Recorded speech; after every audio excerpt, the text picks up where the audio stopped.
So when we talk about the truth of cessation, then the objects that need to be brought to cessation are two kinds. One is the mental afflictions, and there are also cessations that relate to more subtle obstacles to literally what needs to be known, and those are understood to refer to the obstacles that prevent us from attaining omniscience.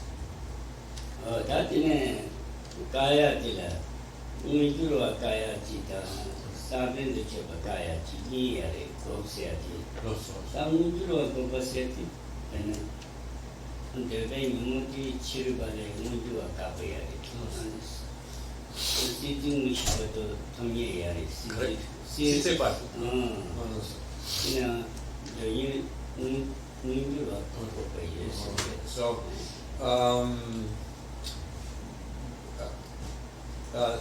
regarding the cessations, when we speak of the truth of cessation, we are speaking of the abandonment of the seeds or the potential or the dormant forms of the mental afflictions. But in a broader way, we can refer to the overt forms of the mental afflictions as also being capable of being brought to a state of cessation. That is not an ultimate cessation, it's a temporary cessation. And therefore, one way of describing that cessation is saying that even non-Buddhists can achieve that form of cessation, meaning achieving a form of mental power, if you like, that prevents the overt forms of the mental afflictions from arising. And that is attained by the power of one-point concentration. So there are various levels of one-point concentration. There are some that are associated with the form realm. If you achieve the form realm, then you've achieved a cessation of all the mental afflictions of the desire realm. Not all of the mental afflictions, but the more, something that will tell you that the Derbe Nyomo Gurati Lati Goka Stover. That Jitala Gurala Goka.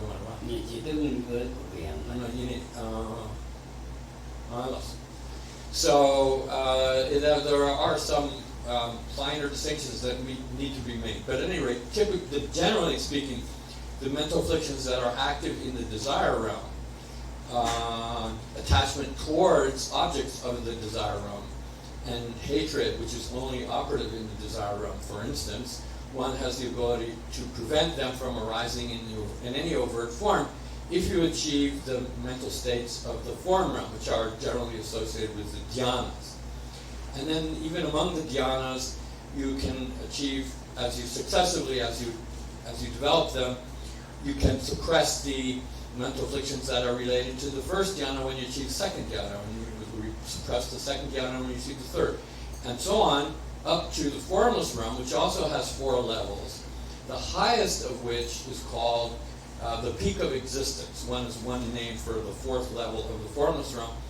And non-Buddhist practitioners, as well as Buddhist practitioners, can achieve that level of concentration. If they achieve that level of concentration, then they cannot abandon the overt form of the mental fictions that operates in the peak of existence, but all the levels below that. By virtue of the fact that they've achieved a mental concentration that goes beyond it, all the other lower levels of mental fictions are rendered inactive, meaning that they will not arise by the power of those various forms of one-pointed concentration.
But in a more, what should I say, more specialized way, we can speak of, for instance, the mental fiction that is the mistaken belief in a real self.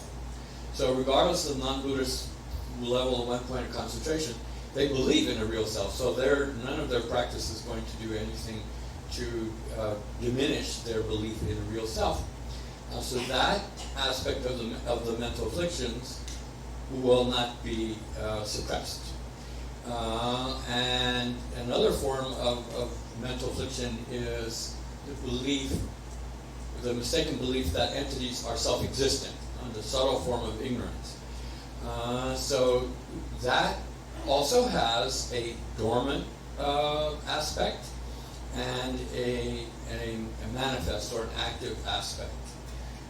When you are, so in the case of the latter erring mind, the belief that things are self-existent, very subtle kind of mental affliction, you begin to eradicate the seeds of that belief when you achieve the path of seeing, Mahayana path of seeing, or even the Hinayana path of seeing for that matter. But then so when you are in a state of one-pointed meditation on emptiness, then of course you are meditating on the antidote that has the power progressively to eradicate that subtle mental affliction. So during that state of one-pointed meditation, clearly there will be no active form of the belief that things are self-existent. When you come out of that state of meditation, if the force of that realization still exists in your mind in a non-meditative state, in a post-meditative state, it will still retain to some degree the ability to suppress or prevent the innate forms of the belief in self-existence to become active. But that will not necessarily always be in effect. You will not always be able to suppress it. So even after you achieve the path of seeing, you may in fact manifest forms, active forms of the innate belief in self-existent entities.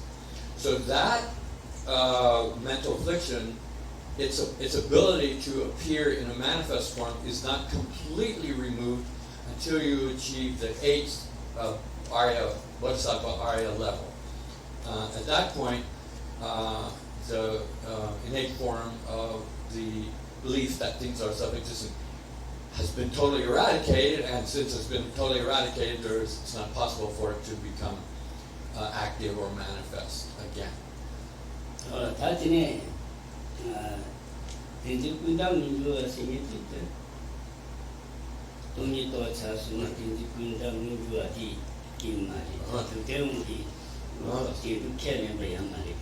So now remember that we made the distinction between conceptually contrived or conceptually fabricated mental afflictions, those that are based upon mistaken understanding of scripture, or relying on faulty scripture, or on non-Buddhist scripture, or faulty reasoning. So the things must be self-existent for this or that reason, or because this or that text says so. Then that form of belief in self-existence is a conceptual form of that belief. That aspect of the belief in self-existence is totally eradicated when you achieve the path of seeing. Because when you see reality for what it is, you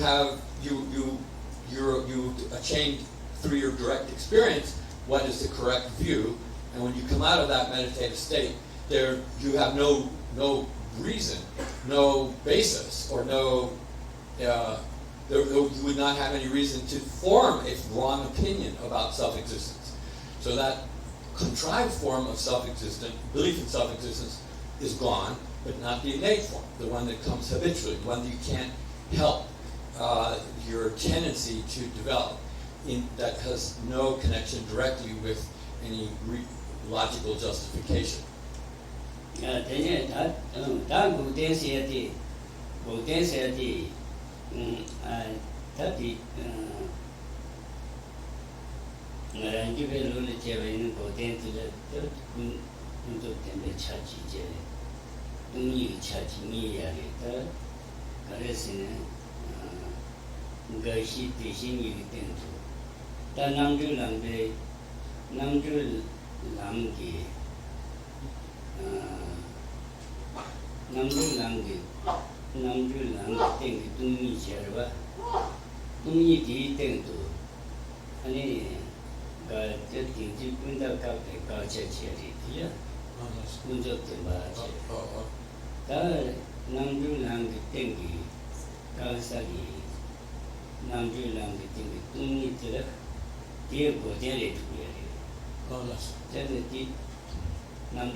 Then there are different views about the nature of cessation.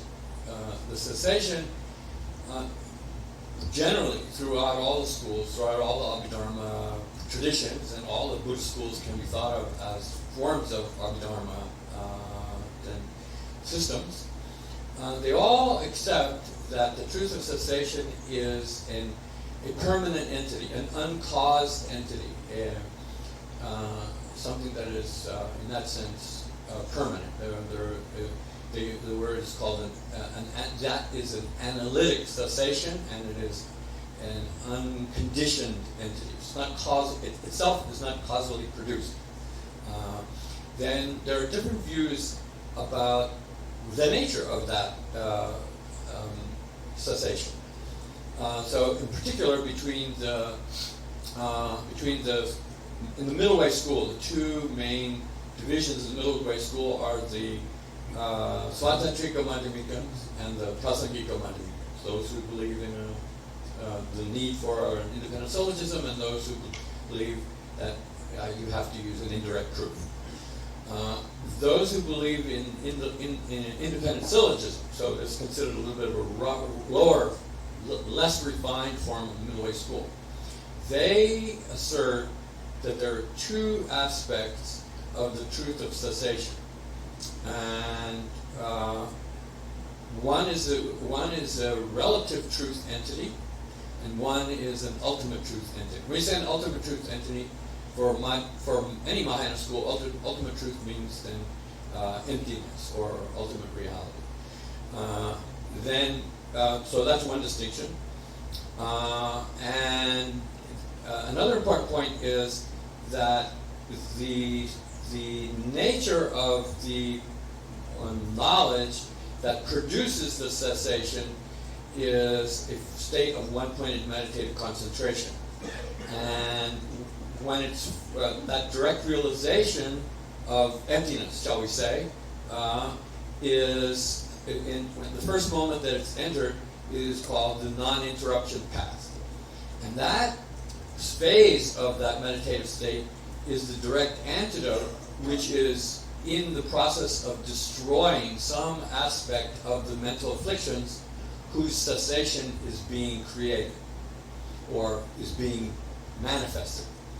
When that knowledge, when that uninterrupted path runs its course and the cessation has been generated, then it becomes what is called the liberation path. Path of liberation in the sense that the cessation is now acquired. The cessation now becomes part of your being. So at that moment, at the point when you are experiencing the fact that you have acquired a particular cessation during that time, then so the path itself is mental, it is the mind. And that mind has an ultimate nature of being emptiness. So that emptiness of that liberation path is one aspect of the truth of cessation, according to the Svatatchika school. And another aspect of the truth of cessation is the fact that some portion of the mental afflictions, in this case the belief in that things are truly existent, that has been manifested, that has been brought into being. So those are the two aspects, and that is a relative truth entity. It's an uncaused entity, but it's a relative truth entity because it's not identified with emptiness. So there are two aspects according to the Svatatchika school. One is emptiness, one is not emptiness. For the Prasangika school,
So for the Prasangikas, they describe the nature of the path in a similar way, that the Bodhisattva, in the case of the Mahayana path, is meditating on emptiness as his or her meditation object, perceiving it directly during the non-interruption path, and then as the effect of that non-interruption path is that some portion of the tendency to believe in things as being self-existent, right, is annihilated by that realization. As a result of that annihilation, then in the next moment of the path, then that meditator achieves the so-called path of liberation, and still meditating on emptiness. And so for the Prasangikas, there is no there's no sort of basis for positing the cessation other than the object of emptiness itself that's being meditated upon, and therefore emptiness itself is represents the actual cessation. For the Svatantrikas, though, they identify the mind that is meditating on emptiness as sort of the basis for achieving that cessation, and so they posit the cessation and the emptiness of the mind that's perceiving emptiness as two aspects of the truth of cessation. The Prasangikas make no such distinction. That in Bodhin Sayati, Tam Boba Senate, Gyumed Shijetiba, Telekunda Tanangi, Kam Boba Seti, Gyumubata Shijetiba, Obi No, so. Kambi Bo Senata, Pajem Yalamki. That Jitona Pajem Yalamki, any Karasuri, Muni Cheni, any Namjulam to Indi, Kambi Senata, Pajem Yalamki. No, so. Toki Gravis. No. Kambi Bo Sena, any Pajem Yalamki, any Namdu Lam Tomi, Namdu Lam Kurangi, Tishini became to Belgris. Tishini became to Tung Kurangi. Kurangi Sajerva. Tishini. Digging in the Chitu Nam Pajamana Tibet on Kurangi Mediare. Pajamana Tibet to Atilmi, Deep Hong Kong, Namdu Lam Tomi, Pajamana Tibet to Tingu, Bajati Belgiare. Bache lam ki tengi tembe toma sigare. Bache melam kurangi tengi. Kud.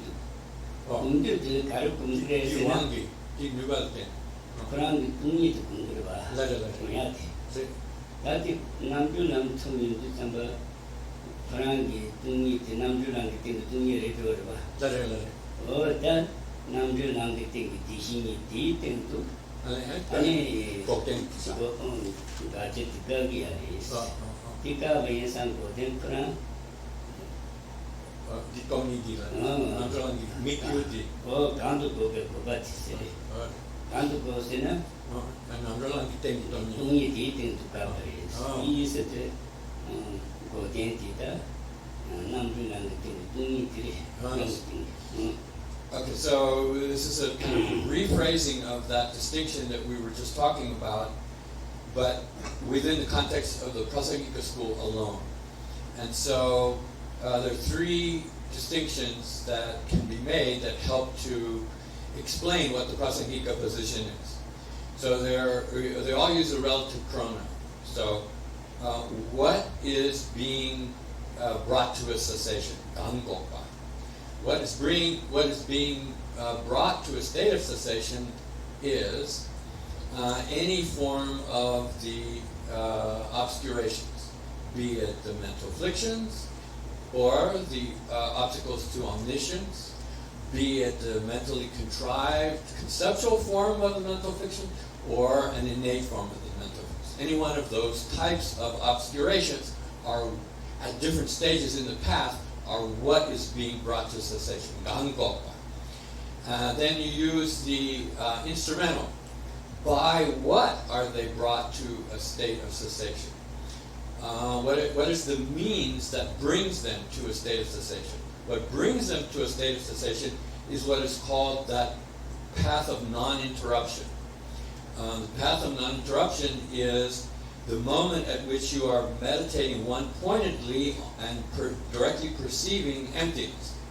And that state of awareness, that state of knowledge, is described as the direct antidote. Munyin is the direct antidote in the sense that it is, quote, destroying the whatever particular obscuration is destroyed by that realization.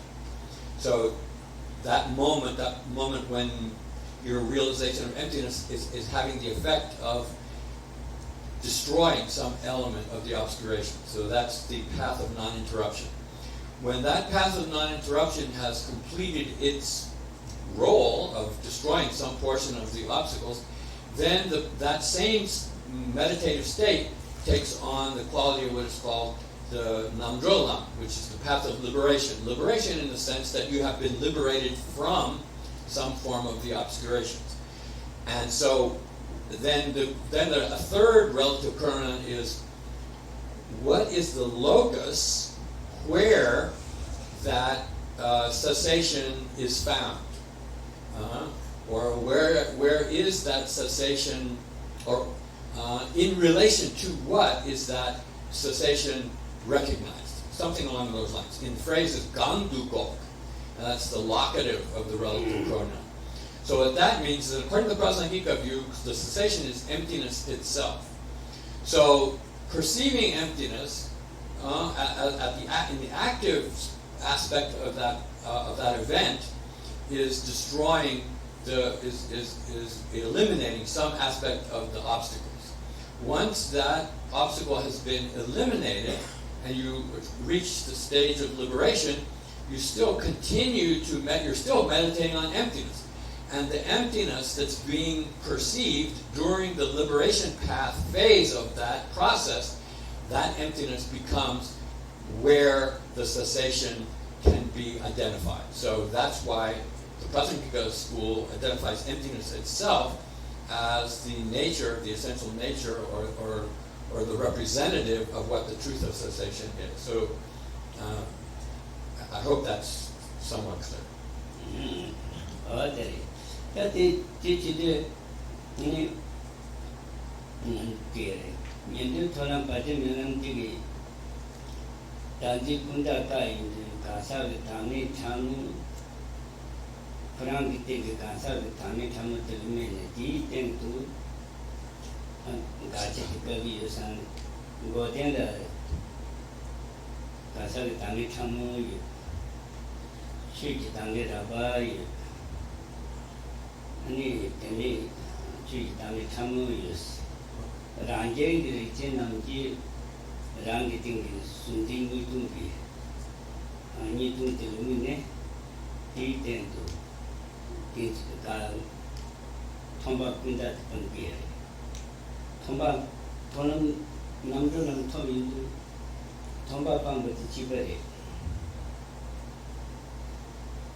Papa Kandechine, Rangi Tiki, Rashimi of the Mine, Tonangin to Rashimi of Totsareva.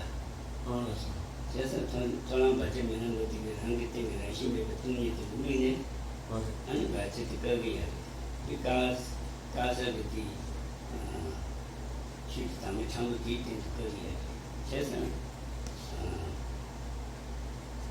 as a knee because. Rangi mentioned it. She Tami Tamuyari, Kansavi Tami Tamuyari, she Tami Rapayari. Rangi Tola Bajiman, the Suda Suda, the Samantation, the Toamine. Bajiman, the Suda Suda, Rangi, Rangi, the Yendu, Tami Tamu, Silva, or did so there are different path systems, right? According to schools that have a different interpretation of the nature of the obscurations and the nature of what kind of realization is achieved by the practitioners who are followers of the three so-called vehicles. So there is a listener's vehicle, there is the Pratika Buddha or solitary realizer vehicle, and then there's the Mahayana. Then there are various path systems. So according to the Yogacara school, they would have some explanation. If we focus on the two middle way schools, we have the Svatantika school. Then what's mainly studied in the monasteries is one form of the Svatantika school, which is Nenjorjebe Umaramgyuba. So the Svatantika school has two subdivisions. One is the Svatantika school that accepts the general premise of the Yogacara school in relation to relative truth. So from the point of view of relative truth, there's no external world. From the point of view of ultimate truth, the external world lacks self-existence, and so does the mental substance. Not self-existence, but lack true existence. So on the basis of that, that school identifies one way of understanding what the selflessness of the person consists of. Right? The selflessness of the individual person. And we talked about that in an earlier day where it said that there is no self which is a real substance that exists on its own, whose existence can be established on its own, independently of any other object, such as the five heaps. So for the non-Pasangika schools, that's the general understanding of selflessness of the person. And from the point of view of the Prasangika school, that's called the rough explanation of the selflessness of the person.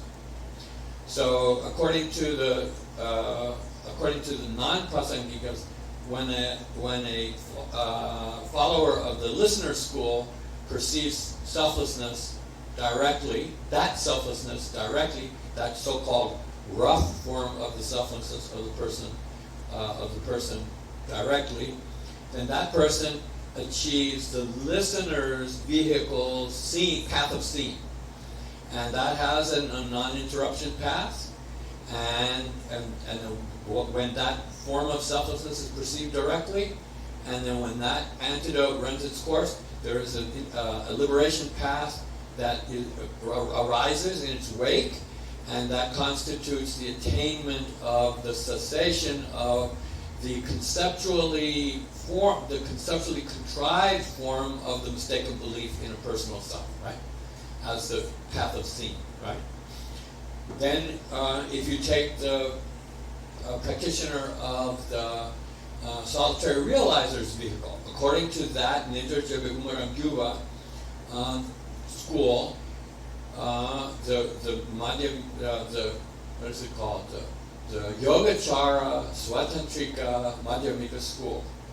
That school maintains that the follower of the Pratyeka Buddha vehicle not only perceives when he or she achieves the path of seeing, not only achieves the same selflessness of the person that the listener practitioner achieves, but also on the basis of meditating on the 12 limbs of dependent origination. That becomes their reasoning,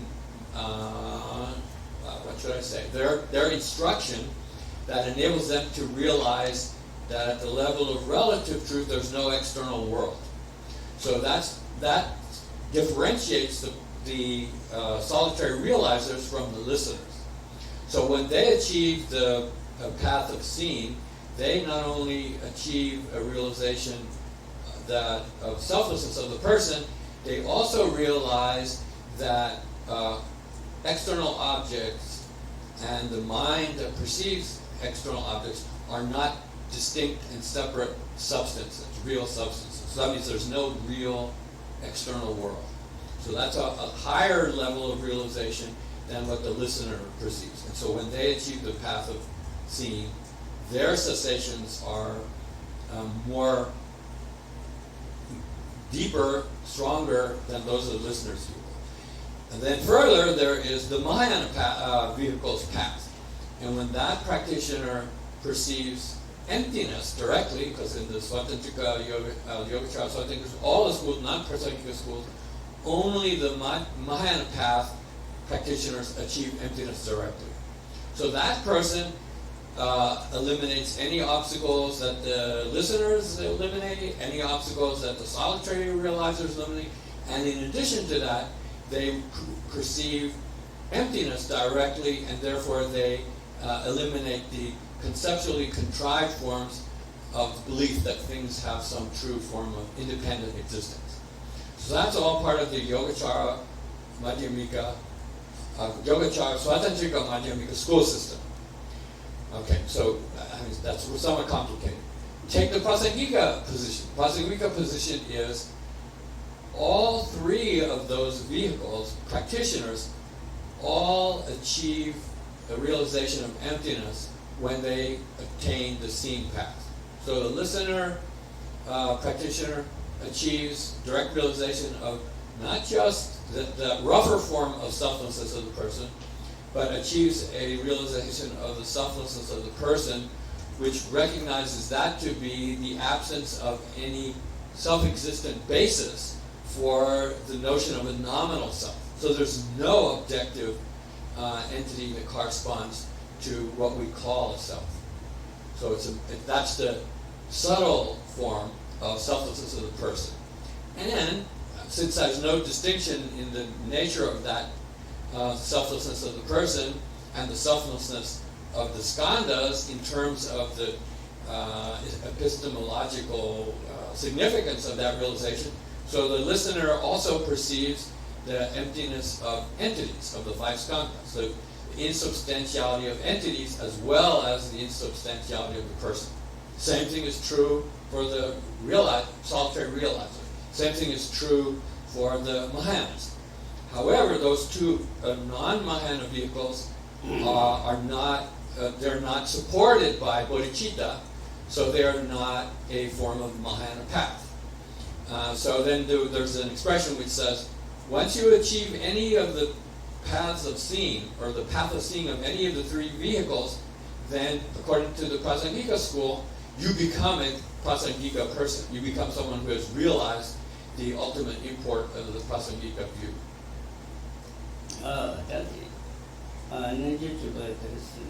Nenjochuba umaran juba. Di karsar nienche dan rangegi la kalache di doide chuba umaran juba di kurang salangi jordan di tos. Coloring di one. Kurang sumjin zeshik tongma di nienche chuba umaran juba. Range se chida range ki range chachum be yar ba range chachum be ki sudi ni tu ni ne tu ni tipa karsa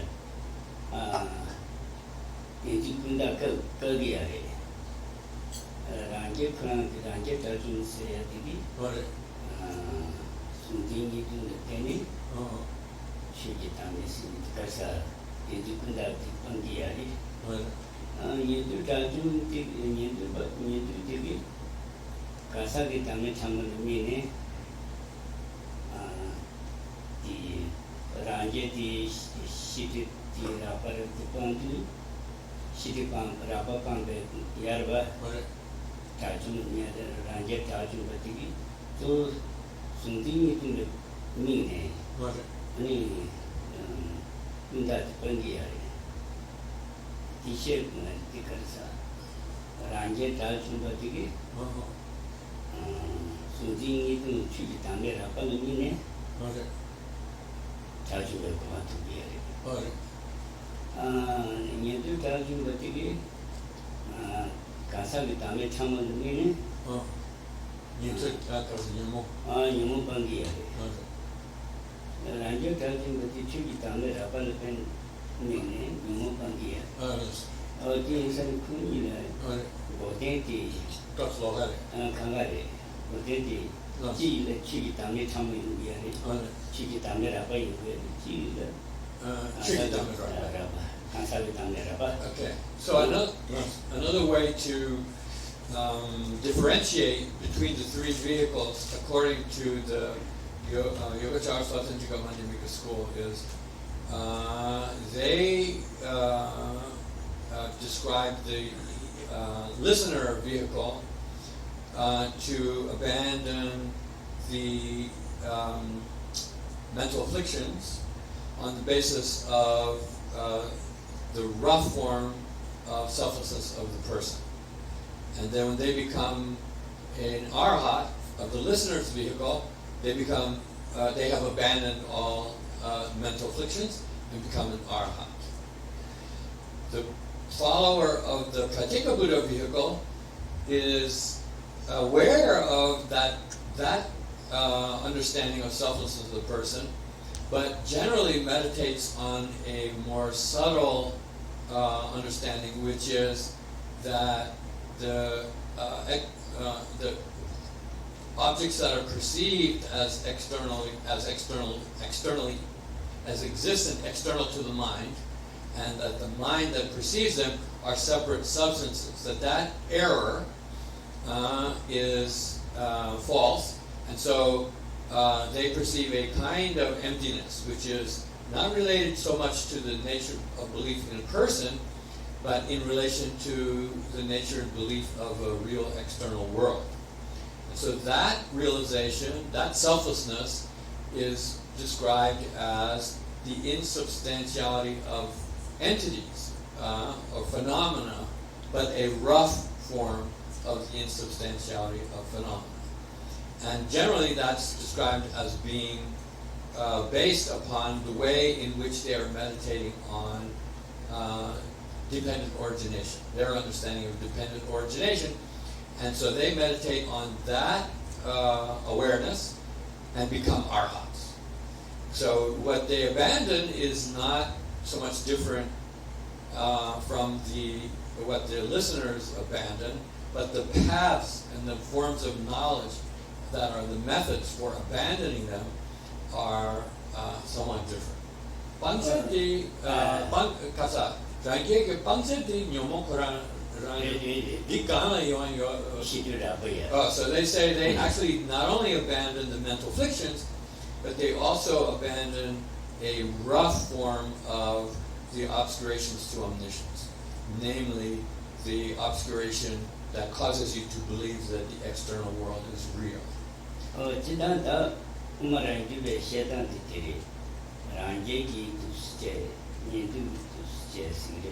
So they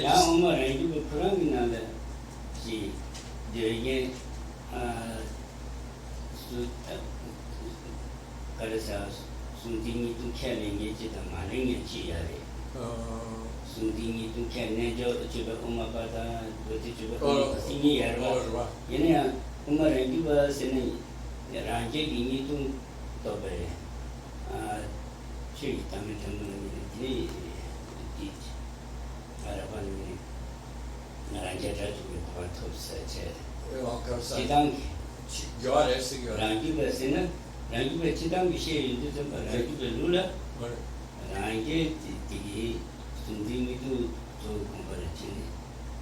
바나시기. 아야 오늘 엄마 랑기베 책을 봤으니 책 말했어. 네 주주가 봤다. 또 주주가 니야를 또 주주가 책을 말했으니 봐. 알았어. 다들 지당 비치는 엄마 랑기베스는 랑게 되게 니둥이 알았어. 대판이 또 어디 켜는게 엄마랑 집에 책이 많이 지당 엄마 배를 집에 도단 때문에 지당 차네. So then, when we say the path system of the Svatantrika Madhyamikas, the path system that's really referred to is the Yogacara Svatantrika Madhyamika, and they distinguish between the object, the subtlety of the object that's meditated upon by the listener practitioner versus the object that's meditated upon by the solitary realizers or pratikars. So then do all Svatantrikas hold that position? The answer is no. So one branch of the Svatantrika school does not hold that there's, at the level of relative truth, there's no external world. They believe in an external world, that the external world exists at the level of conventional truth. And they are generally recognized as followers of what is identified as the Svatantrika Madhyamika school. Bhava Viveka is an example of someone who followed that school. 다른 고dense 그라티 지 고den 그랑 단신티 셰사스나 단 고dense 티지 다드네 단 고den 민남바티 시제 고바제 시와제 단오바제 니중세 시 So then 다디 고바세티 그래서 두는 고바나 그래서 고바세티다 고댕이 나바티 사제기 제바가시가 스두가 고댕지지 남주남 고댕지지다 명무 군다 방베 온 주에스 아니 등에 방베 방바인데 치스다 고댕이 나바스 고베 나바인디스 그래서 토난 남주 남바의 기지 고댕치지스 토난 남주 남바의 기지 고댕치지스 셰비가 그래. 데네 셰비는 고댕이 이거 군도 때바치다 맞어. 나한테 차지니 이거 어디니 켜바치 마치비체 맞어. 이제 토난 남주 남바의 기지 고댕치지 고베 남바인디 맞어. 미무 군다 밤에 다와 이베 치체 고바스 디무 군다 밤에 좋아. 다와 이베 치체 알았어. 다 고베나 바 인디시제 다 다디네 시와 인데 너무 군다게 공기 중에 아니 두네 열바 두네 시와 지지 맞어. 너무 군다 빵베 그래.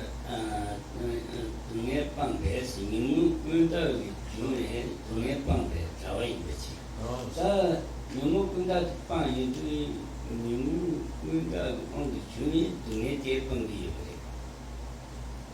자. 너무 군다 빵이지 너무 군다 빵베 두네 대빵이야 제가 시와서 두네 시와서 그래. 다 두네 시와 제일 그 너무 군다 공기 중에 두네 시와서 다 토는 비는 것도 토는 이 고대디야 두네 시와서 두네 강가 시금 말봐 다 그래서 너무 군다 공기 중에 두네 시와 있어요 시와 넘버. 시와제 시외 넘버 인디스 이네 자는 배 넘버 인디 핸디 무기베 다와 인디지 알았어. 캔바다 때 무기베 딱 모델이 핸디 단위 있어 캔바 대화 있어 딱 땡기 대화를 치리 달바토스는 땡기 들어왔을 냠바 메더기 차지래 나리 냠바 메더가 사비빵수나 사비빵 배우고 고파지 진짜 냠바 양말바 제사다지 팬디 몸이 배치 장는 것이 팬디 몸 팬바지 대화에서는 대화지 대화진이 들어가 이동하지를 다와 대화시리에 그냥 대화지지 랑게 랑이 되고 유진지인데 체체와 대화시에디 대화 유지를 능이 다 대화시에도 근데 제일 지그래서는 이동하지 시리지 이동하지 로레 차이도 강에 체계와 대화시에도 이동하지 제베는다 로텐지 대화인주 대화를 기회되고 이기고 있는 기회도 기도 시작을 봐 기회도 기도가 되지 기회되고 말봐 걱정해 따발 봐 그래서 팬디 모임에 치었어요 팬디지 대외 모임이 있습니다 대외 모임이 있어야 될 것은 이동의 체제를 대외 진기들과 란단남이 되고 유무지들과 대화체를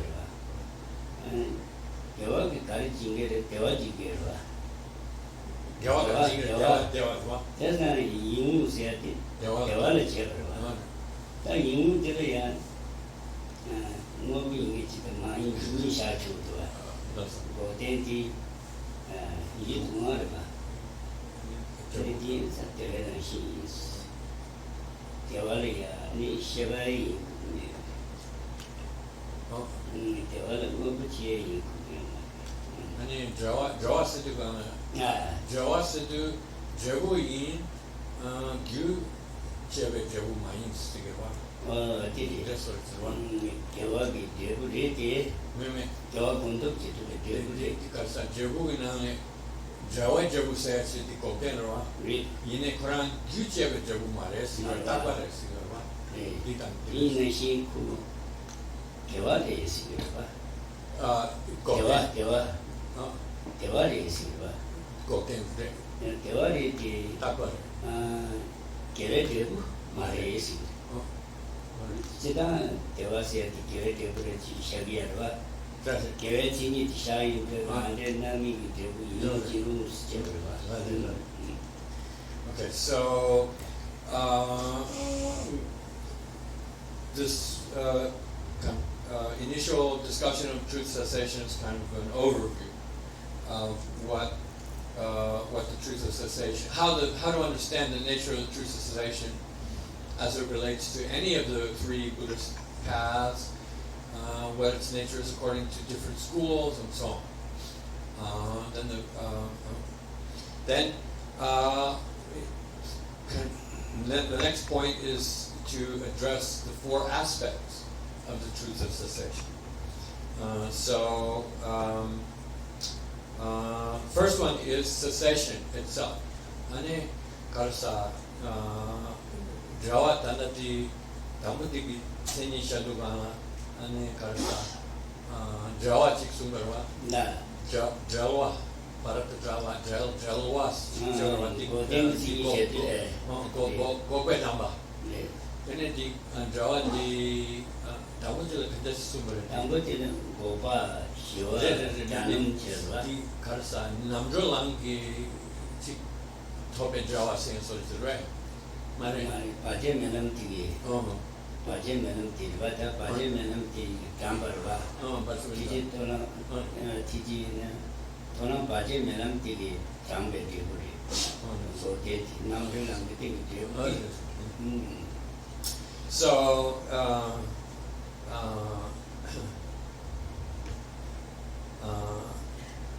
so the first aspect of the truth of cessation is that it is a cessation. So how do we understand the term cessation as one aspect of the truth of cessation? So it's to say that on the strength of meditating on selflessness of the person, or on the strength of meditating on emptiness, or the various forms of paths that were described, that when you achieve the path of seeing in any one of those systems, then you achieve the non-interruption path, which has the capacity to destroy some aspect of the mental afflictions. In particular, for the path of seeing, it means those conceptually contrived forms of the mental afflictions. So when the path of non-interruption accomplishes that goal, then at the time that it evolves into the path of liberation, then your being, you as a meditator, take on the quality of having had that portion of the obstacles eliminated. And so you have what is called a separation, chalwa. The Sanskrit word visam yoga. And then in the Abhidharma literature, there is a discussion about various kinds of results. There are 6 or so different kinds of results, one of which is called the result that is a separation. And that separation is referring to the entity that is identified as the cessation. However, what's special about it is that its status is that it's a permanent entity, meaning that it's not something that is produced in the way that conditioned entities are produced, and it is not subject to impermanence. It's not something that exists and then ceases to exist and reappears in a continuum. It is an uncaused condition that remains unchanged. So it's permanent in that sense. So that's something to reflect on. So that's one way of thinking about the truth of cessation, is that it is such a separation in the sense that it is an irreversible and permanent elimination of some aspect of the mental affliction seeds, or the seeds to the obscurations, seeds of the obscurations to omniscience, that you have always carried with you as part of your being, and which now, and only now, for the very first time, you have been freed of. So that quality that is having had those obstacles separated, some portion of those separated, is what the aspect of cessation is. Then the second aspect is so-called peace, shiva, or shanta. That truth of cessation represents a form of then pacification of something. Pacification of something is generally understood the pacification of something that is troublesome or causes you some torment. And so in this case, then the mental afflictions, by being subject to the mental afflictions, they are a source of torment to you. So when you achieve the cessation, then whatever portion of the mental afflictions you have abandoned, you have achieved a state of pacification or quelling or then quiescence. That is a kind of peace that derives from having separated those particular tormenting entities, namely the mental afflictions, from your being. Not all of them during paths of seeing, but some element of the mental afflictions, at least. The least difficult forms of the mental afflictions to remove are removed during the path of seeing, and then gradually, as you achieve more and more cessations, you achieve more and more aspects of the peace that's associated with the truth of cessation. That's the second aspect. Then the third aspect is that this the truth of cessation represents a form of ultimate well-being, a form of what we would call happiness. In Tibetan, it's called Gyanomba. Gyanomba means goodness or excellence. So there's something favorable about the truth of cessation that we need to recognize as some kind of almost salutary element to it. And so then we can even say some kind of well-being, some kind of happiness, we would say. We'll use or dewa. And then, so one sort of just some things to clarify about in what way is the truth of cessation a kind of well-being or happiness, is that it has the quality of being something favorable, something that is a form of well-being. But it's to be distinguished from a more general sense of happiness. When we think of, in a more basic form of happiness, we think of happiness as something that is the result of, say, a virtuous deed.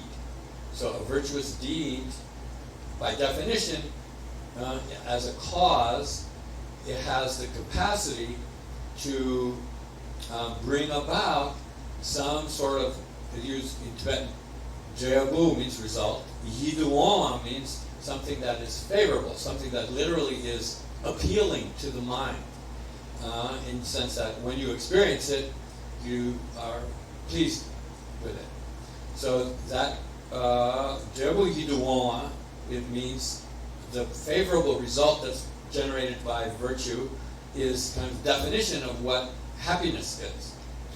But that happiness is impermanent. That happiness is something that's causally produced by a virtuous cause, a virtuous deed, for example. And that's to be distinguished from the favorable and the form of well-being that's associated with the truth of cessation, because that truth of cessation is not the result of a cause in the sense of that it's a causally produced conditioned entity. So we need to understand the salutary nature of the truth of cessation as being distinct from what we normally associate as ordinary pleasant experiences. It's a unique kind of well-being or happiness, distinct from that which we think of in an ordinary way. Dede datri, chidansi nani yidunga sede datiki ninye ruchi yidunga sede ba taji. Gato. Gato. Yuche. Gato ruchi. Je tunye ruchi le yidunga sede ba. Tene su yidunga. Da yidunga. Ani ti yidunga. Je yidunga sede. Su yidunga ti nishi yula. Kati tuni yere bichi. Ti yidunga sede nashi yula ya. Ji kati tuni yere. Ti le yidunga sede ba. Tende ti pendi sede. Pendi mungu sede. Yidunga ji yidunga sede.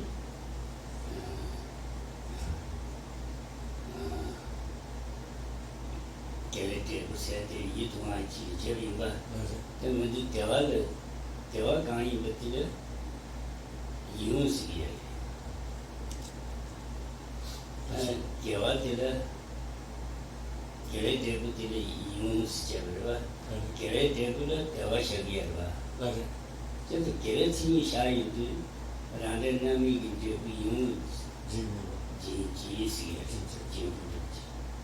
Ati rande ni stu chidan chini tesa jebu yidunga arbichi lani yidunga chile ta yawasi ki ti sene tande ti goden di tabari di yidunga ni chesa tere reishi reise tinde si tewala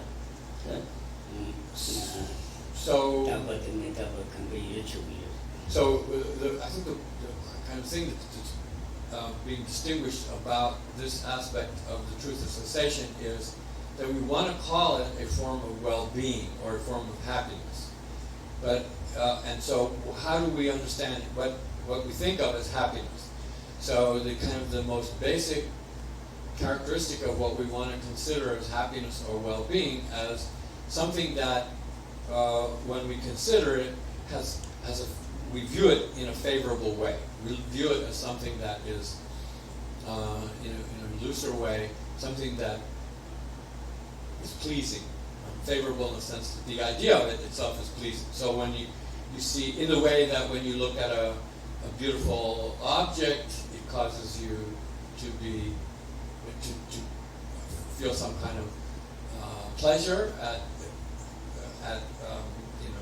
just gazing at it. And so in that sense, that object is thought of as a favorable object. So favorable in that sense. So then one way to understand the idea of favorable is that's part of the definition of what a virtuous entity, a virtuous cause is. So virtue, by definition, is that cause which has the capacity to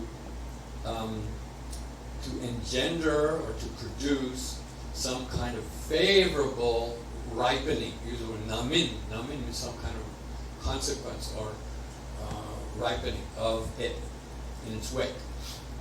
So that's a sort of a general notion of what happiness is. Something favorable produced causally. So here we're talking about an aspect of the truth of cessation, which is that it is a higher form of well-being or happiness. And so we understand that happiness as that it represents some kind of favorable characteristic that it naturally possesses, but it's distinct from the ordinary form of happiness that we think of as something that can be produced by virtue, for example. So there is an impermanent form of happiness. Happiness is causally produced, and there is a permanent form of well-being or ultimate favorable condition that is created, that is not created in the sense of cause, but that is manifested or usually brought into being. There's a phrase is mundujeba. Mundujeba is to be distinguished from causally produced. It means it is brought into being, but in a general sense, in that through destroying the obstacle, then that unique condition comes about. And that's not a result in the sense of a causally produced result. It's a permanent condition that once gained endows you with some kind of well-being that you've never experienced before and will never be lost. Now, that is number Keju Shivati. Nijun the number in this any Yumukinda Sabi Punchu Java images. Then Niju said to teach Nyamba Mebarich. Lardoba Mebarich. That is Sabin Punchi into the Lardoba Mebarich. Because a large mean Maimba. Lardoba Meba. That is Nijun said the Lardoba Mebarich. That is Nimu Sabin Mabana, Nimu upon it could Lardoba Yarba. That ended the Nebajuma race at the Sabin Pankachani shape into the genitor temporary chambers in the Parchunasi. Not so. Never searching in June cities. Not so. Then the fourth aspect of the truth of cessation is called Nyabarjoma. And Nyabarjoma is a term that maybe is familiar to you as the word for renunciation. But that word doesn't mean literally renunciation. That word Nyabarjoma actually means, it comes from a root which means literally to depart or to have gone forth, to have left.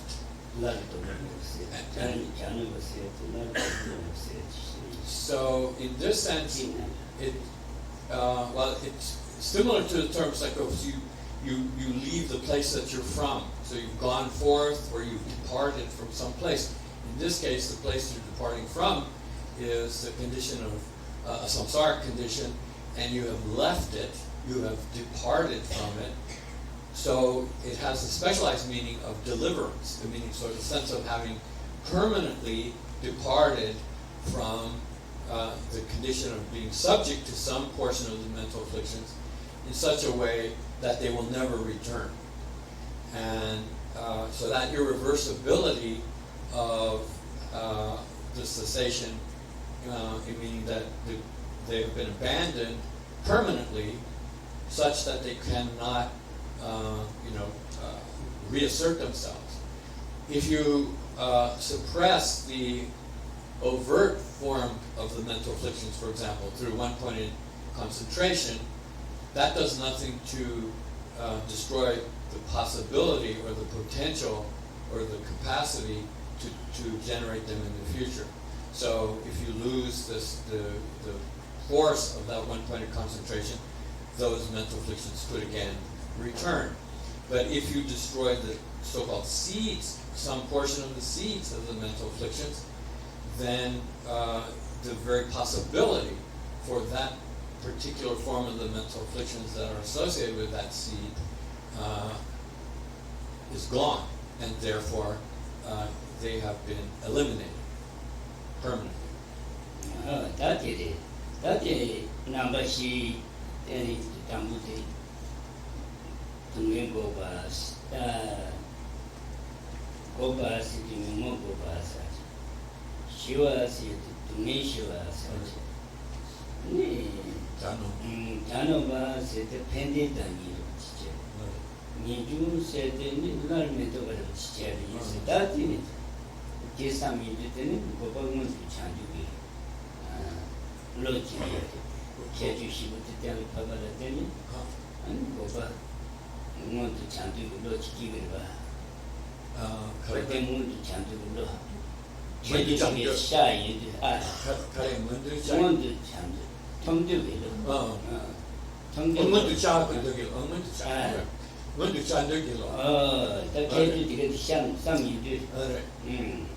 So that's the phrase. The Buddha just used the phrase "mundu chawa." Mundu chawa is the phrase which means to bring it into being, but in a way that is different from the ordinary sense of causation. So in a sense, I believe the Sanskrit phrase is sakshatkara. Sakshatkara means to make it become literally before the eyes, to become something that exists that previously did not exist.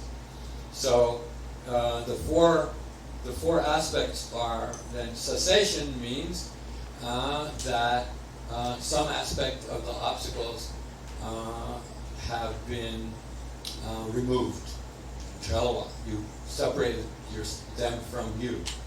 The second aspect of peace means that when you do that, you are freeing yourself from some kind of agitation or torment or distress that the mental afflictions have the ability to subject you to. So the absence of that distress is peace, the peaceful aspect of the cessation.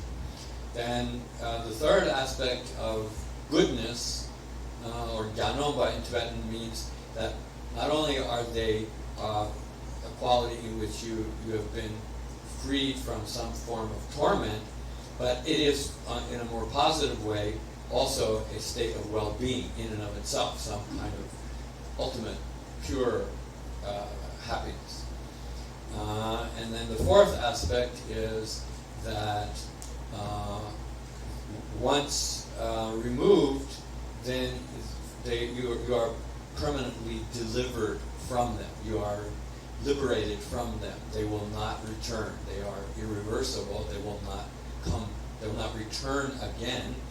And so when you reflect on the nature of these four aspects, taken collectively, then, as Rinpoche said, Mundu Cha means this idea of making it happen, causing that state of cessation to be achieved. You'll develop the aspiration to achieve it for yourself. That's it. That's what they number she teaches. That's in Lamdes. That's Lamdes number Lam to Bariba Ninjins. That's she. That is she then a particular unity children Kashi. Tapa image to Jimba. Ameto Vietnam, Memo, Nimbo, Minzinga, Mediba Jimba.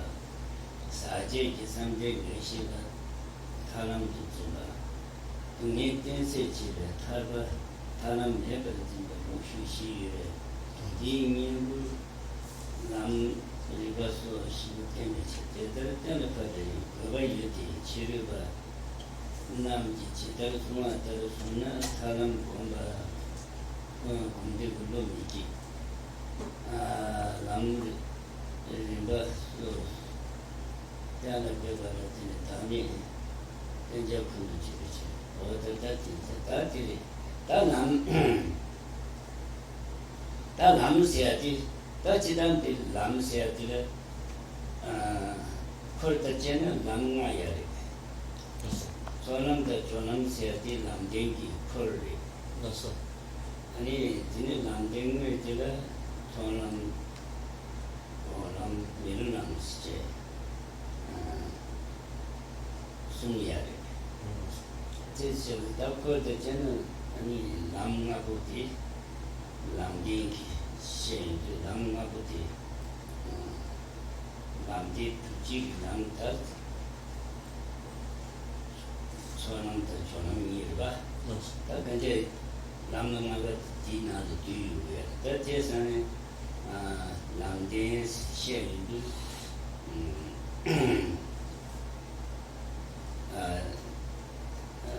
That Lam Dance here, Tichita and Chukunjo said to the Niva, or then the Lamde Niva. Chukunjo said to the Sessa Chukunjo Jamun said Jiva. This Chukunjo did, or then the Lamde Nitri. That is poorly to be Jamuti, or then the Lamde Nitri. Then, near soon like to be Japti Jampa and Chili. Give you Gapsu Niandule Sendila Shibaloni, Shima Page. Near soon to me, Jane. Don't want to so to be Nigerba, give you just and that. Give you goes to Jamputi, Chukujo, Mune, to Meli, Nesum to Meli Jam, Jomyeti, Jamputa, and they need each other. Tena, the Kasuri.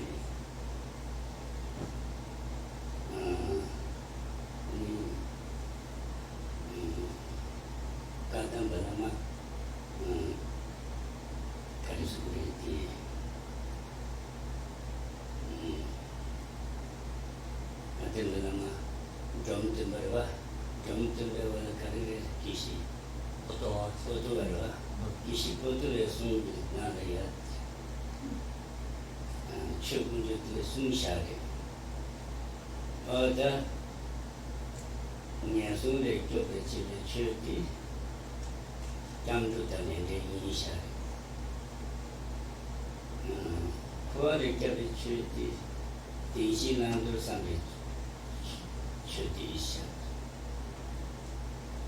Das ist die Batam der Lektoration, die Karishan, any Tapsi Nisha, Jantu Center, any doing to be shared with it. Just as if the Batam der Lektoration. 我第一次谈的，我就去工作讲我们认识的，或者我们的就几个去工作的，我听到他们的意思，跟俺就一样嘛的，但俺就了，俺说的讲几个去就不一样吧，俺说的讲几个去的讲不得两点意思，我对我这个娘是那推呀，那年的到推呀的，我第一次。讲不得两点意思的，俺就讲说的叫的经验，去的下边，我的下边，但是呢，当到俺就觉得，我听到俺的他们出的没学样嘛，那个意思他，第2年有出了吧，2年的第1年有出，我的就是，的。科里教起，科里教起来去的了，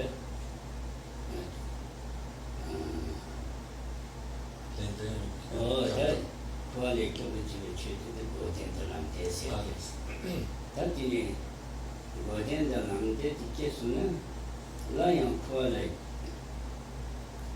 科平时来啥玩意嘛的，他们出生呢，安尼。yana tambu mari be ongi lesa pa meche Ini ongi yana tambu mari be ongi kwa jiji tomati yana jiji legi kumuti yana tambu mari be singete mari be kanga mari mari be chida mari be ti ti ba yaba ya yana tambu mari be ti 제지 수수기기를 찍었어. 수수기기를. 얘라 당근 말이 봐. 말이 봤다 얘라 당근. 알래. 수수기어 인구. 어디래. 아니 어디 산다디 만두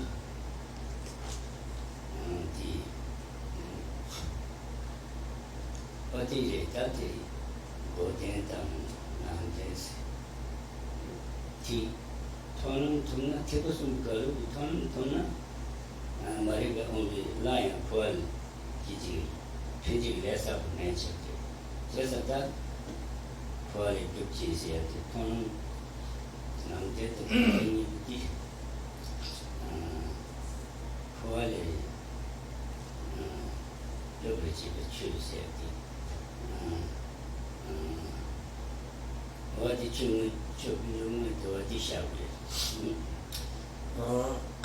So, when we now turn to the truth of the path. So, the truth of the path also has 4 aspects to it. Then each one of those aspects, the aspects are that the truth of the path is, quote, a path, that it is a form of correctness or rightness, that it is a means of attaining something, a means of attainment, and that it is a factor that results in the attainment of deliverance, the deliverance that was referred to in the 3rd truth. And each one of those aspects is formulated or is understood to be describing how the truth of the path, correctly understood, will overcome 4 corresponding kinds of lokshuk. Lokshuk means mistaken way of thinking about what is the true spiritual path. And for example, which I didn't go into them in detail, I mentioned them briefly. One of them is to say there is no such thing as a path whatsoever. So that would be a false way of thinking about the path. So the antidote for that would be the aspect that the truth of the path is in fact a path. A path in the sense that it is a real and means of progress towards liberation. That's one example of how the 4 aspects are to be understood as ways to correct wrong ways of thinking about what constitutes the true spiritual path. So that's one point. Then, when we say the truth of the path, it can be thought of in terms of what is referred to by the term path, but which actually incorporates what is the true meaning of the truth of the path, plus elements of the path, what we call the path, which are kind of subordinate to, but are related to the true path. And when we think of the path in that broader sense, there are 5 paths, right? There's the path of accumulation, the path of preparation, the path of seeing, the path of meditation, and the path where there is no further training is required. But when we say the truth of the path, we really are only referring to the latter 3. Those paths which are transcendent in nature, those paths which represent having attained the realization of the selflessness of the person directly, or the selflessness of phenomena directly. So those are the true meaning of the truth of the path. The other ones are then necessary conditions or precursors to the transcendent path, and sometimes they're referred to as the mundane path because they're not in the mind of an Arya. So it's a kind of a general statement about the path. What is the truth of the path? Refer to. Then another way to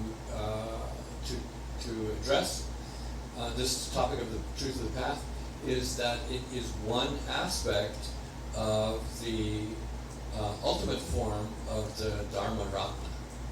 So the Dharma Ratna, among the 3 jewels, the jewel of the Dharma jewel, is in its strictest sense refers to the truth of cessation and the truth of the path. It has those 2 elements to it. So the Dharma Ratna is also referred to as the actual refuge, as opposed to those who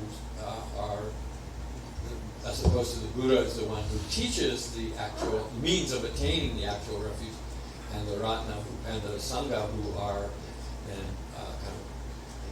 companions who assist us in attaining the true refuge. So true refuge is not achieved until you achieve the transcendent path, and that is marked by achieving the path of seeing of any one of the 3 vehicles. And at that time you can also achieve some element of the truth of cessation. So that's another way of thinking of the truth of the path as one aspect of the true meaning, the strict meaning of the Dharma Ratna. Then another important way to think about the path, or to think about the Dharma Ratna in particular, is to recognize that in our current circumstances, we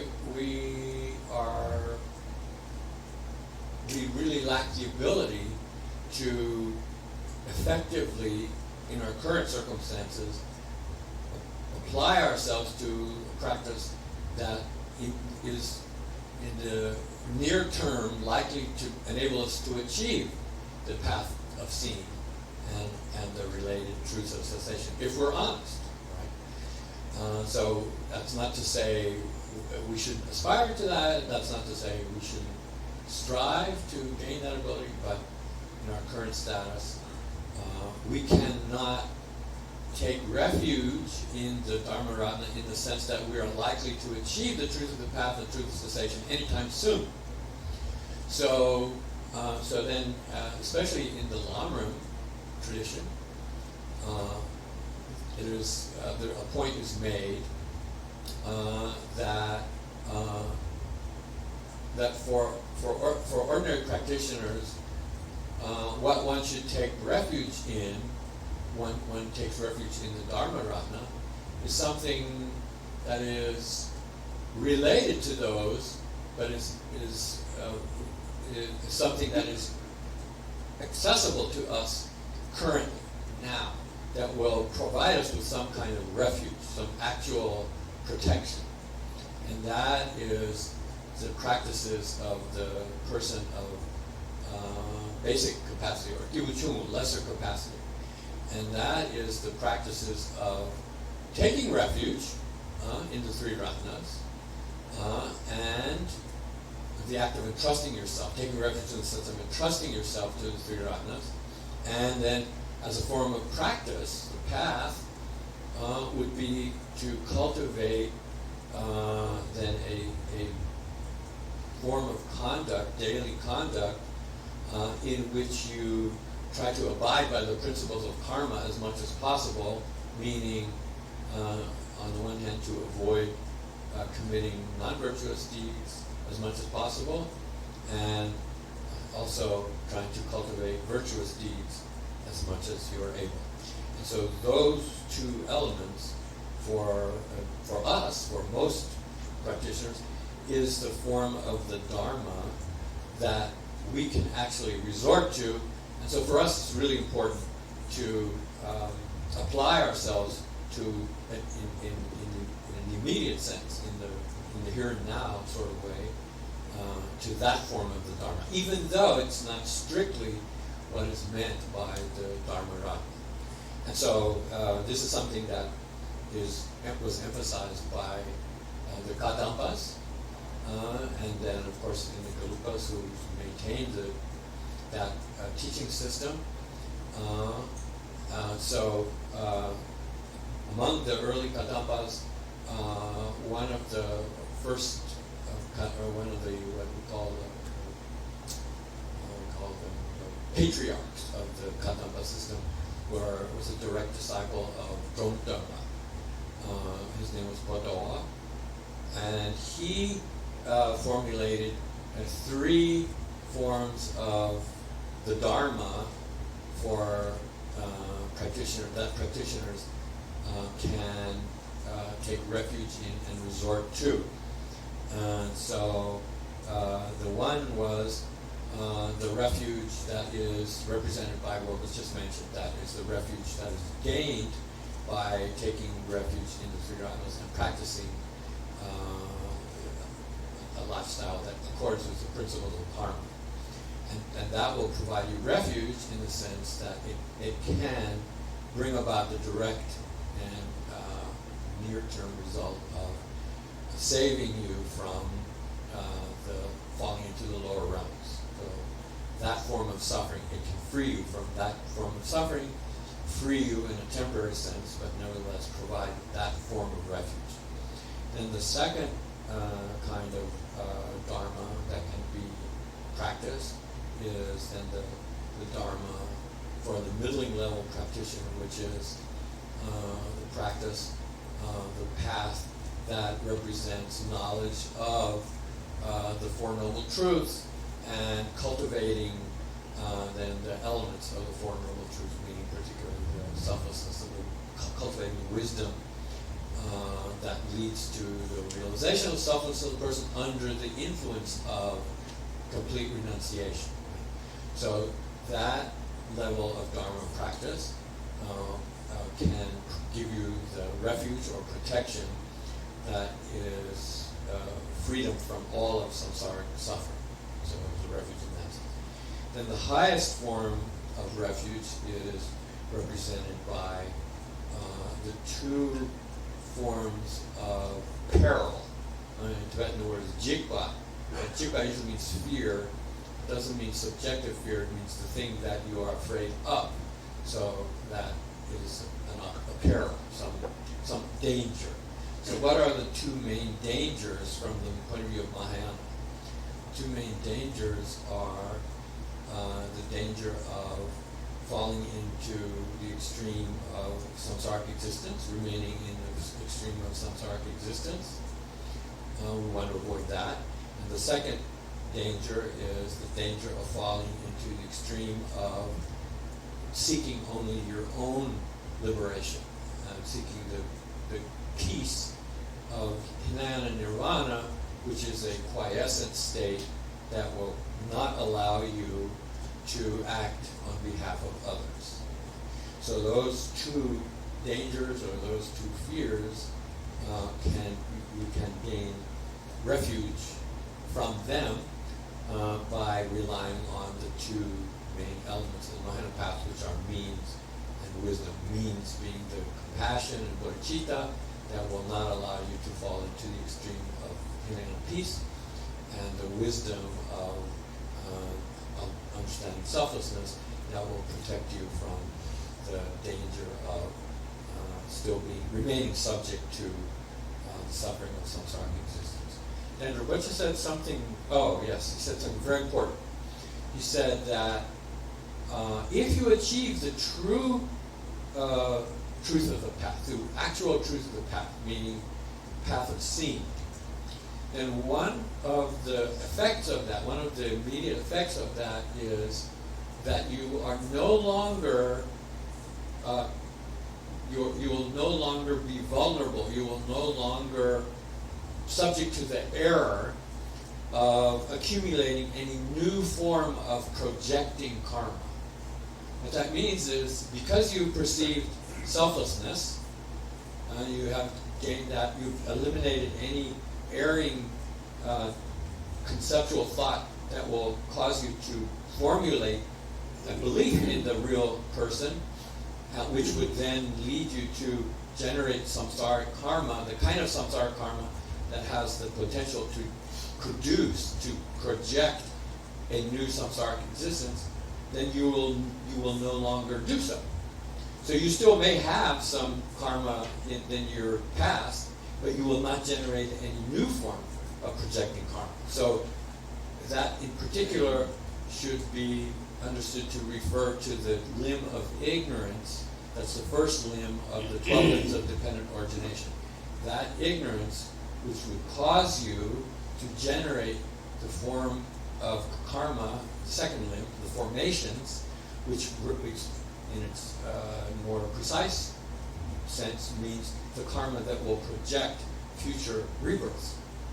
That's an amazing accomplishment. There are many discussions about what that means. So saying, when you say, what does that ignorance consist of? That ignorance that is the first limb of dependent origination, one way to understand it is, it's the ignorance that's in the mind of non-Aryas. Because only non-Aryas are still generating, projecting karma. Aryas no longer produce or are subject to creating new projecting karma. That's a significant point.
Jampa, Janju Senda, Tuni to be Tawa Kumbi, Tuni Kuna, and Sisi Jibale to Turiari,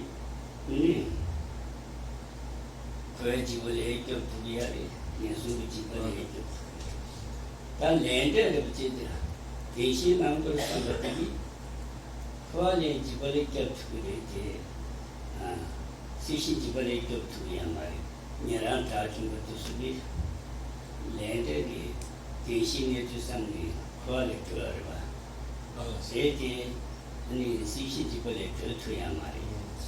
그래서는 시외 지발에 들어야 말이. 그때 가래서는 아니 라ンド 이지 지바들에 교가라 전주 무슨 구야 아니 아니 가르스에 거의 지바를 교가라 돈이 또 됐다고 단지 말해 봐봐 돈이 또 됐다고 거의 지바를 교게 시외 지바를 없어 아니 전주 무슨 길이 시외 지바 시와 탈지도 이 내랑디 란디 지기 삼배 온기 니 시와를 풍거를 봐 시와 초지 풍거를 봐 디 응연도 되라 장주 무슨 제 전에 시신이 배지바를 겪어라 디 대신남도 상반을 되니 니 거리 겹투리 예술의 겹투리 다디 렌데다 그래서 렌데다 장주당 렌데 니기 니 그래서 그래요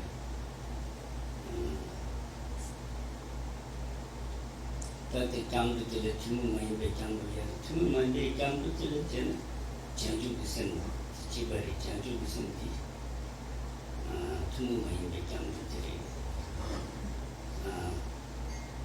주문만이 배 대비 장주들이 장주 무슨 들이 이제 장주도 산지 고마 통보들이 있더라 네 주문만이 배 장주 세네다 장주 무슨 일이지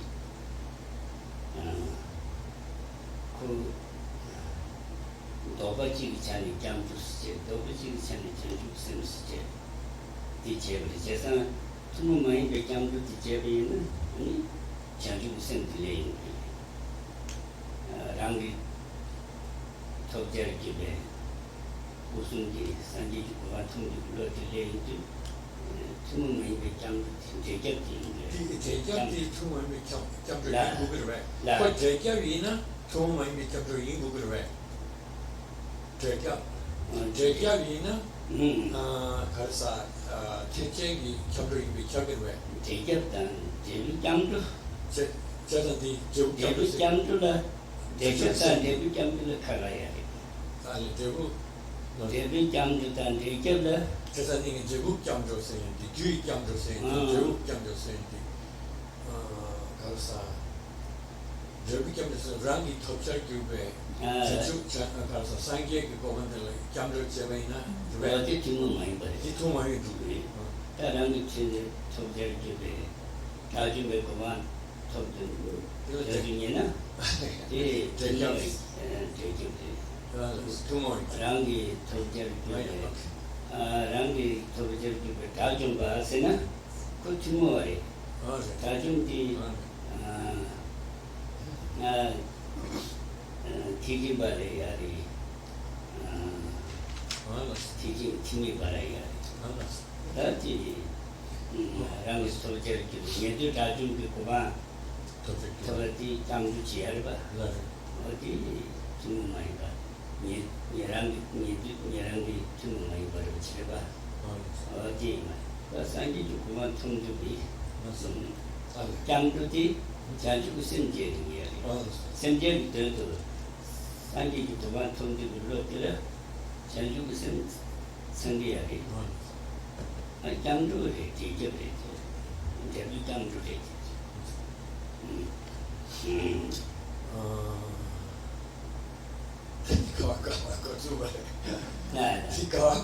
아래 뒤리 저서 가르수리 진짜 와다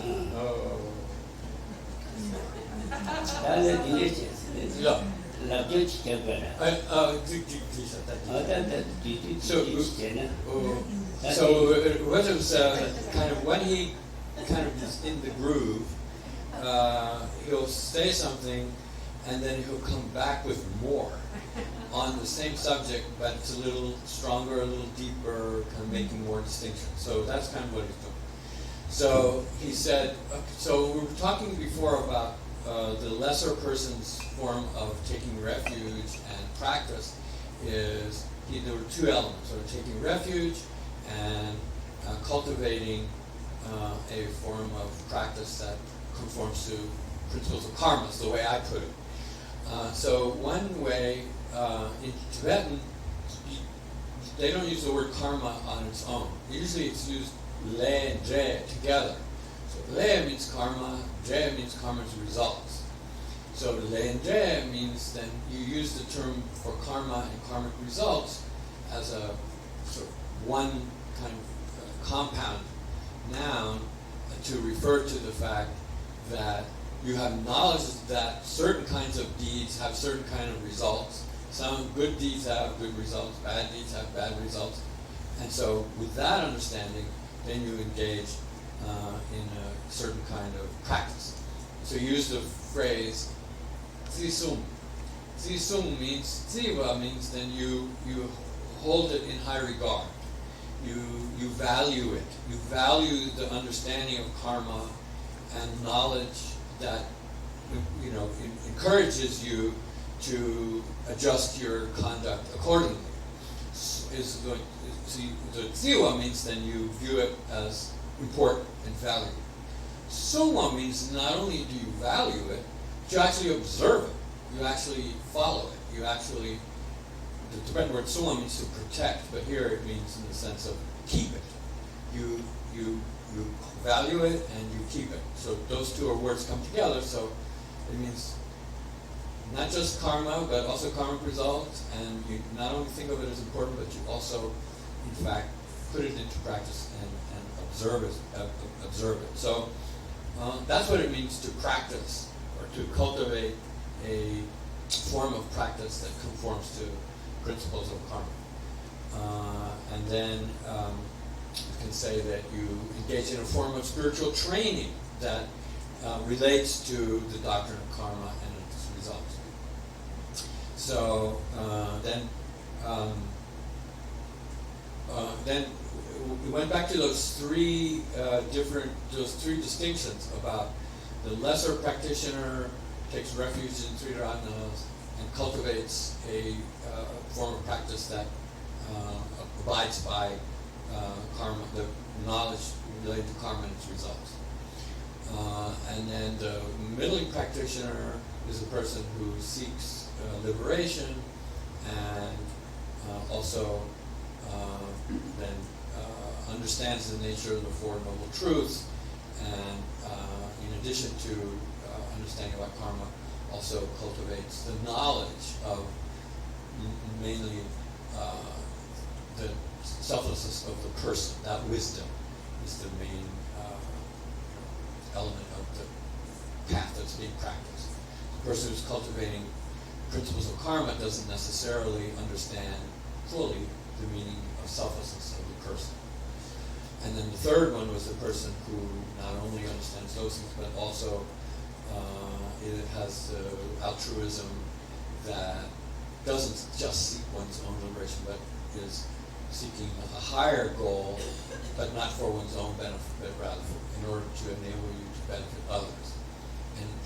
And by pursuing such a form of practice, you can free yourself, or you can protect yourself from the two dangers of samsaric existence, because wisdom has that power, and you can protect yourself from falling into the extreme of humanity nirvana, because compassion won't allow you to do so.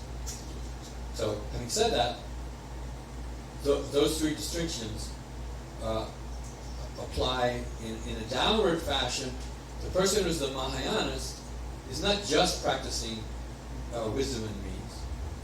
He or she also is practicing the form of refuge that is represented by knowledge of the Four Noble Truths. He's also practicing a form of training which one is adhering to doctrine of karma and its results. So those three were not exclusive.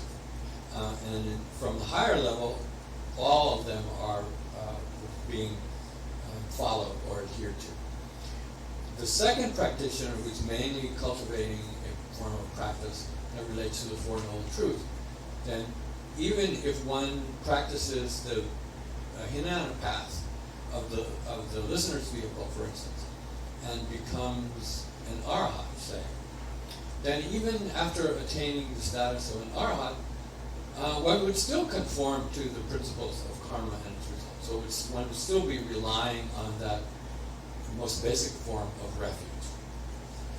But that middling practitioner does not have the ability to rely on the Mahayanist form of refuge, because that person is still subject to, and this is a good phrase to remember, it's called Rangdön Yije. Rangdön means one's own aims. Yila Jeva means a form of manaskara. Manaskara is kind of usually manaskara is translated as attention. In this case, it means a kind of an attitude almost. It's a way of thinking. So you're thinking about things that only relate to your own well-being. So the Hinayanist is governed by that kind of manaskara. And as long as that is driving one's spiritual aims, you will not be able to dedicate yourself to the higher goal of the supreme enlightenment. So that was another point that was made. Then, probably I'm not remembering everything Rinpoche said, but then he made some points about refuge. So then refuge is an act of entrusting oneself, generally entrusting oneself to the three dharmas. Then one thing to understand about the act of refuge, that act of entrusting yourself, is a distinction between a common, or common in the sense that it's shared, or it's not unique, and then an uncommon form, which is a unique form of refuge.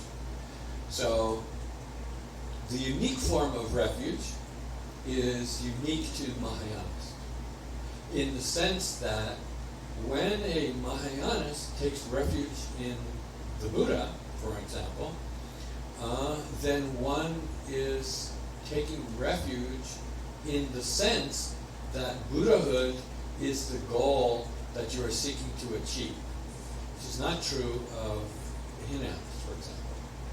So that unique form of refuge, when it is being carried out, that practice or that act is being carried out by a Mahayanist, the act of refuge for a Mahayanist is actually a form of bodhicitta. Because bodhicitta has as one part of it the aim to attain Buddhahood, right? So when you're entrusting yourself to the Buddha, you're doing so in a way that you're recognizing that as the goal that you yourself want to achieve. So entrusting yourself to the Buddha right now, for a Mahayanist, means dedicating yourself to attaining that goal as the ultimate form of refuge that you want to attain. So in that sense, taking refuge for a Mahayanist has the essential qualities of bodhicitta within it. If you consider how a Mahayanist is supposed to take refuge, you should be able to discover that it incorporates the altruistic attitude that seeks supreme enlightenment for the welfare, to gain the ability to fulfill the welfare of others. So that point was made about. So we were talking about the most basic form of seeking refuge. The most basic form of practice involves the most basic form of taking refuge in the Dharma was to take refuge and practice in a form that conforms to the principles of karma and its results. That was what we started out. But you don't need to think of that as limited to the Hinayanist, because the Mahayanist, his or her form of refuge, mainly includes the qualities of means and wisdom, but it doesn't exclude knowledge of the Four Noble Truths. It doesn't exclude taking refuge. It doesn't exclude practicing in a way that conforms to karma and its results. And moreover, for the Mahayanists, the quality of taking refuge is not the same form of taking refuge that the basic practitioner carries out that practice. It is a more, spiritually advanced form of practice in that it incorporates the altruistic attitude of bodhicitta. So all these things can be, all these kinds of distinctions, properly understood, are quality of wisdom, the ability to make these distinctions, to understand their significance, and not sort of take sort of an overly narrow view of certain kinds of explanations, and all of this should be helpful.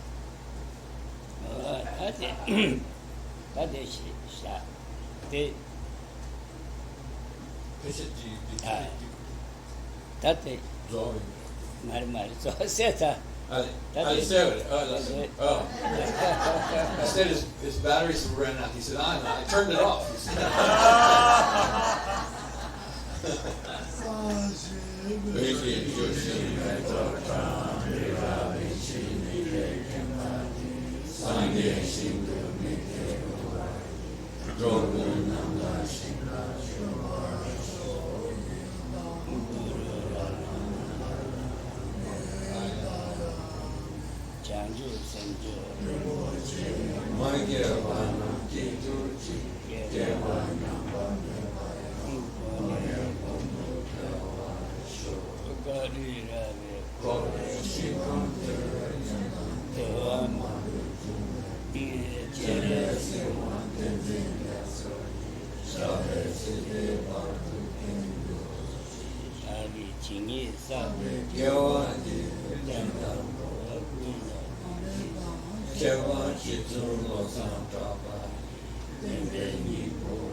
However much you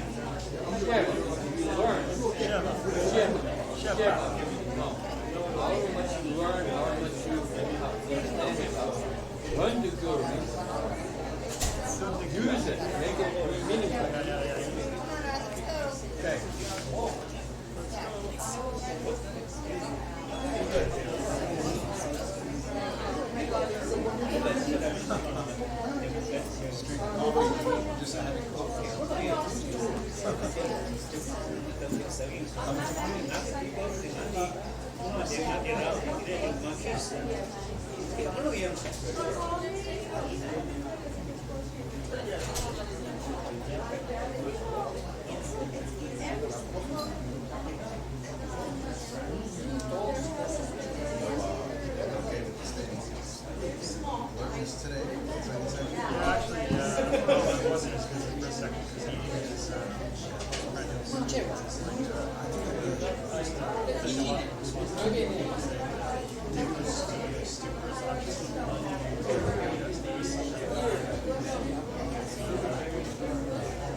Okay.